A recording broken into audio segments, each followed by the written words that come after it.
I'm here in the garden of St. Stephen's Catholic Church in Portland, Oregon, and today is the third day of our novena to St. Philomena, Virgin and Martyr.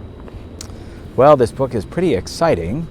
We're reading from St. Philomena the Wonder Worker by Father Paul O'Sullivan, O.P., published in 1925 and reprinted currently by Tan Books. Well, let's continue with Chapter 3, The Marvels of Mugnano.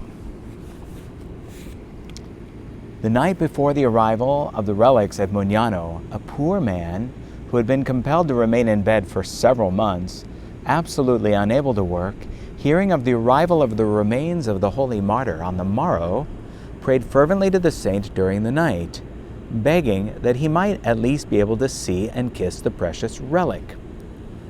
Well, the saint seemed deaf to his prayer, for the pains, far from lessening, became more intense. When, however, the bells announced the arrival of the sacred treasure, he dragged himself from bed, in spite of his sufferings, and made heroic efforts to go and meet the procession. On leaving the house, he was perfectly cured. For 9 days, the crowds flocked unceasingly to the church to venerate the relics, the 9th day being marked by notable miracles. A poor widow besought the saint during Mass to cure her crippled boy, who was unable to stand. At the elevation of the sacred host, the boy jumped up from where he was and ran to the urn of the saint's relics to thank her for his cure. At the conclusion of the holy sacrifice, the child walked about the town to the delight of the admiring throngs who rang bells and beat drums, and finally, seizing the boy, bore him in procession through the streets. Well, the report of this miracle brought still greater crowds to the afternoon devotions. A poor mother dipped her finger in the oil of the saint's lamp and anointed the eyes of her little child, who had lost his sight from smallpox and whom the doctors declared incurable. The moment the mother anointed the lids, the child recovered its sight. I should explain here that when a relic is being venerated, or when a relic is enshrined in a church, it should have a lamp burning before it. So whether that's a candle or an oil lamp, what we see here that the mother dipped her finger in that oil and anointed the eyes of her little child. So there you are. We continue. A freethinker was so profoundly moved at the sight of this new prodigy that he had the blessed light of faith restored to him. He declared himself a believer and gave large donations for the building of a church in honor of the saint. Some days later, a lady brought her crippled daughter to the sanctuary and, cutting off the child's curls, hung them near the urn of the saint's relics, making at the same time a generous offering to the sanctuary. There was no apparent response at the moment, but on her return home, the child, to the amazement and delight of all present, left the carriage and walked into the house. She had regained the perfect use of her limbs. A blind man came and gave a valuable ring as an ex voto offering, confident that he would be cured.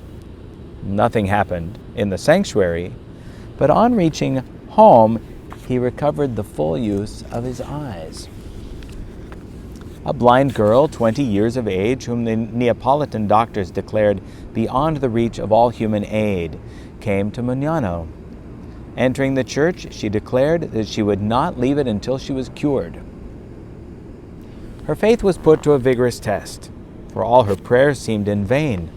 She, on her part, only grew more persistent and refused to leave the church for dinner. In the evening, when the sanctuary was being closed, she found herself obliged to seek a lodging for the night. And lo, as she was leaving the church, a faint glimmer of sight was given her. Next day she returned and remained the whole day in prayer, and again, on leaving at night, she saw much better, but still imperfectly. On the 3rd day, about noon, she saw more clearly still. At evening time, her sight was entirely restored, so that she threaded a small needle with the finest thread. Cures of body and mind now began to follow in quick succession, not only in the sanctuary, but at great distances from it. A young mother was suffering intense pains when giving birth to her child. Unfortunately, she was all alone. A beautiful young girl suddenly appeared by her side and asked if she could do anything to help her. Her presence itself proved enough to allay all pain. And when the young girl took her leave, the poor woman asked her name. "I am Philomena. They call me Philomena of Mugnano." Well, the appearance of the saint was so natural that it did not awaken the smallest suspicion in the mind of the sufferer of who she really was. On telling a friend of the unexpected visit, she learned that a saint of that name had come to Mugnano from Rome. When she was better, accompanied by her friend, she made a pilgrimage to the sanctuary, and glancing at the image of the saint, she at once exclaimed, "It is she! It is she! Yes, she was my celestial visitor." A distinguished lawyer of Naples, Don Alessandro Serio, who had a property near Mugnano, suffered for many years from a dangerous internal illness. He and his wife came to Mugnano to beg for his cure. They followed all the exercises of the Novena which was being celebrated, and the saint, however, seemed deaf to their supplications. For on the 8th day of the Novena, Don Alessandro was taken ill, and he had to be removed to his lodgings, where he speedily sank into unconsciousness, so that he was unable to make his confession. His wife, in the extremity of her grief, seized a picture of Saint Philomena and called on the saint for help. She only asked that the invalid might be able to confess, for she now despaired of a cure, which in all truth seemed impossible. She promised a marble altar to the saint if this favor were granted. Well, scarcely had the prayer been made when Don Alessandro regained his senses and began his confession, during which he was completely restored to health. Well, mindful of the promise, the altar was ordered to be made. A new wonder was in store for the happy couple. One of the masons, when giving the last touches to the table of the altar, struck it so roughly that, to the consternation of all, it was broken into 2 pieces, leaving between the parts a large fissure fully the width of a finger. Well, the unfortunate workman tried to remedy the break with cement, but the little saint herself came to the rescue, and the marble became most perfectly joined, leaving only a line or vein as a mark of the prodigy. This wonder was testified to by many witnesses, and an inscription commemorating it was placed in the church. Louis of Mariconui, not sure how to pronounce that, Mariconui. Well, anyway, Louis of Mariconui, a Frenchman, married an English girl. The marriage proved to be an ideally happy one. But the joy was short-lived, for after 6 months, the young bride became seriously ill. She earnestly longed for the happiness of being a mother, but the doctors declared that her state of health made such a thing absolutely impossible. The young couple came to the neighborhood of Naples in the hope of a cure. Unfortunately, any little hope they had entertained was soon rudely dispelled. The patient's condition grew rapidly worse, and hearing of the marvelous cures wrought at Mugnano, she shut herself up one day in her own room and, falling on her knees, poured forth this short and fervent prayer to Saint Philomena.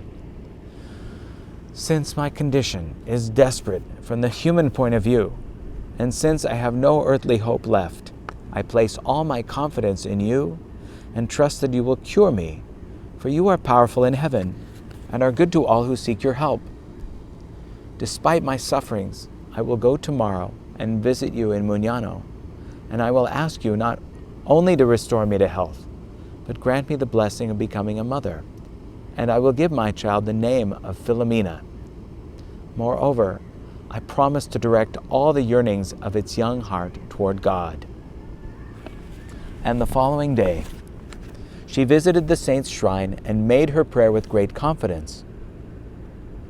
A year later, she returned in perfect health, the happy mother of a beautiful child and countless mothers like her have to thank Saint Philomena for similar favors. His lordship, the Bishop of Lucena, was much in need of a professor of sacred eloquence for his diocesan seminary. The priest on whom his choice fell was Canon Vincent Redago, but the appointment was manifestly impossible, for the canon was far advanced with consumption and already had frequent hemorrhages. His state was so grave that he was preparing himself for death, which he recognized could not be far distant. But what was the good man's surprise when the bishop announced his nomination? "What, my lord," he exclaimed, "have you the power to cure me?" "No," replied the bishop, "I have not. But there is someone else who has. See, I bring you a picture of Saint Philomena. Recommend yourself to her, and you will get the health necessary to perform the duties I impose on you." The canon took the picture and placed it lovingly on his breast. He was instantly cured and perfectly able to undertake the task placed on him by the bishop. A young sculptor lost the use of speech and hearing for close to 20 years. Aware of the prodigies wrought by the dear Thaumaturga, which means miracle worker, he made a novena to her during Holy Week. It was in the year 1837. On Holy Thursday night, he seemed to see Saint Philomena surrounded by a throng of heavenly spirits and smiling at him. Delirious with joy, he uttered a great cry. He was cured.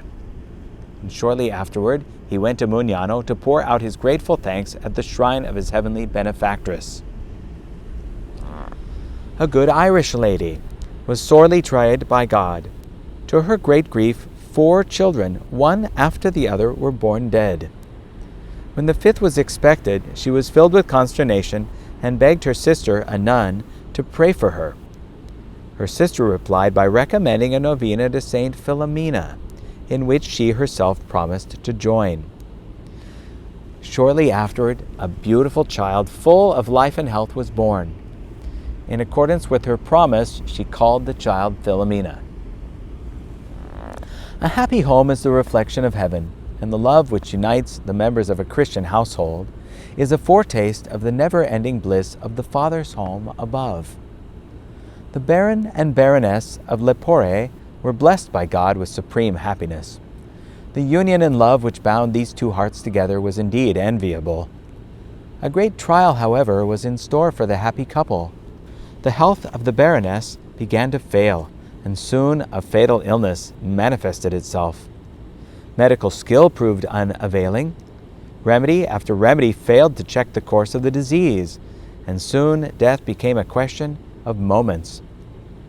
The feast of the translation of Philomena's relics was being celebrated for the first time in Terlizzi, near the castle where the Baroness lay dying. As life was slowly ebbing away, a friend hastened there with an image of the wonder-working saint. The Baron eagerly seized it, showed it to the dying lady, and touched her with it, and she was cured so perfectly that both husband and wife were enabled to start a few days later for Mugnano to thank the dear little saint.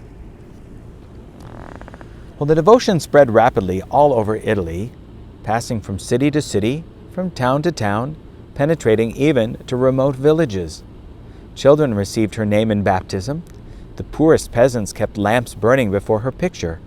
Chapels were built, statues erected in her honor, and in whatever town, village, or church she was honored, wonderful prodigies and cures were wrought, and the moral condition of the inhabitants speedily underwent a radical transformation. In one church alone, within a few months after the devotion after the devotion began, 1,200 silver ex-votos were offered at her altar, besides many others of gold, jewels, and precious stones, an eloquent testimony to the graces bestowed. In another, the cures, conversions, and prodigies were so numerous that it was commonly said that nothing more wonderful happened in Mugnano itself. And there we have end of chapter 3. And what an exciting book this is. What an exciting novena this is proving to be. Now, you consider these novenas prayed by these people historically, and the profusion of miracles and answers and cures. We should have great confidence because we are honoring Saint Philomena with a novena, and we have her picture here on our novena prayer, and we will venerate her first-class relic from her bones in the church on her feast day. How can you doubt that she will answer your prayers? Well, join me now to pray right here, our novena prayer, but you're going to have to click on a link beneath this video in the description for that video, and we'll pray along the novena together. And there's a printout. There's a link for the printout of this novena also in the description below this video, and you can print that out and pray it along with me. Well, join me tomorrow for another exciting episode in our novena to Saint Philomena, and don't miss a day of prayer with us.